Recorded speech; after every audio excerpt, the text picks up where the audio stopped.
In this chapter, we're going to look at machine language and we're going to see different format of the instruction that we have worked with so far.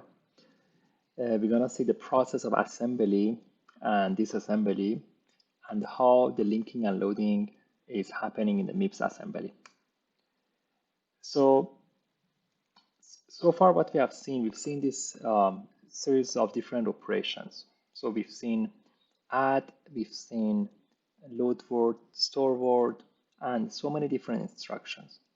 So what the focus has been so far is basically what these instructions are doing.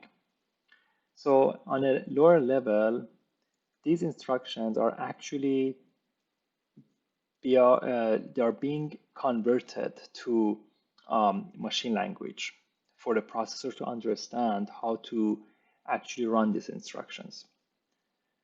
So we're gonna basically focus on that on this chapter.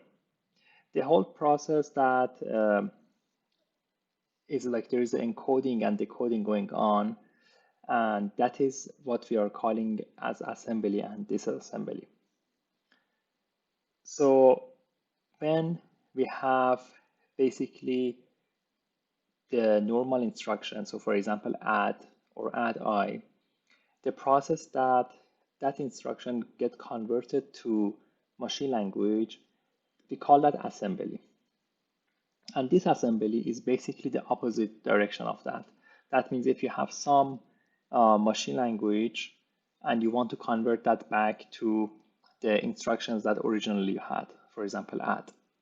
So the instruction that we worked on so far, they are easily readable by human. So there you can see, for example, the type of the instruction, you see the register that you are working with.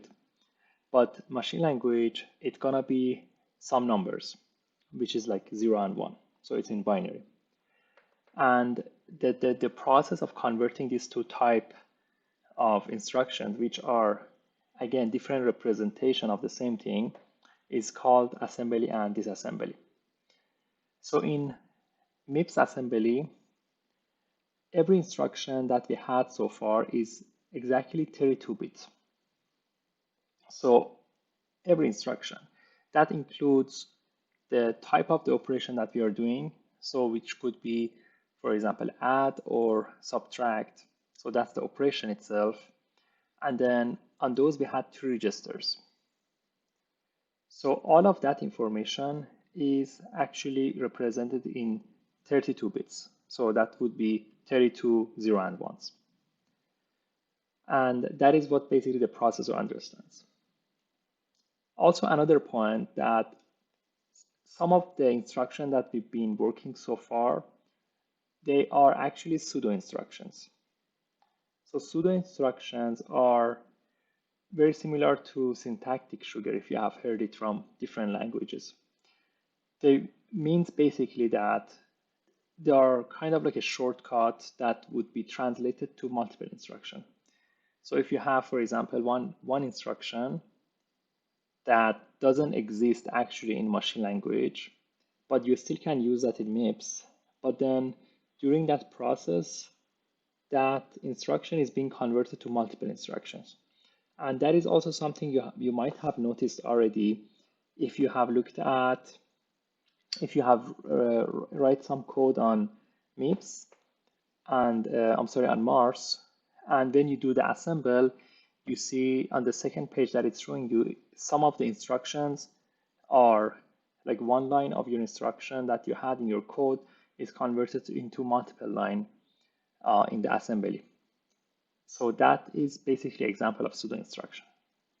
So what is the difference between assembly and machine language? So we already covered that assembly is readable because we have very, we can like see the operation. So you can see that it's a load word, for example.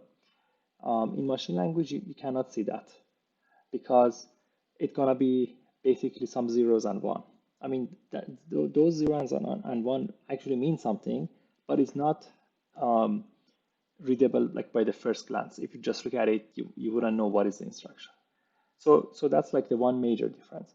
But also there are some other differences. For example, one that is mentioned here is that um, you could use labels in your assembly language. So when you had, for example, jump, you could put some label.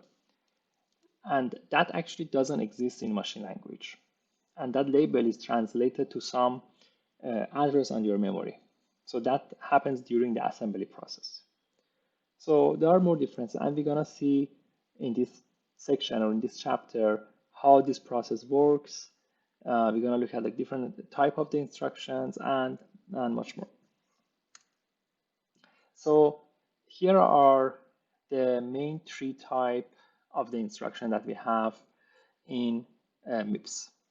We have three major types. We have the R format, we have the I format, and we have the J format. So here we have the number of bits on each part of it, and it's indicated that, for example, these 6 bits or the leftmost 6 bits are representing the operation code. And then the next 5 bit is representing RS. So basically that 32 bit is divided into these chunks, and each is representing specific things. So that's the first thing to notice. So we have 3 different formats, and each they have a different pattern of bits. So the way that the bits are divided are different. And another thing to notice is that if you add these numbers, you're going to get 32 on all of them. So here we have 6 and 15, that is 21, plus 11, that's going to be 32. So basically these smaller parts, if you add all of them, it's going to be 32 bits. And this is true in all these also. So the total number of the bits you have for any instruction in MIPS assembly is 32 bits. So the difference between these three formats is that the pattern is different. So different bits means different things.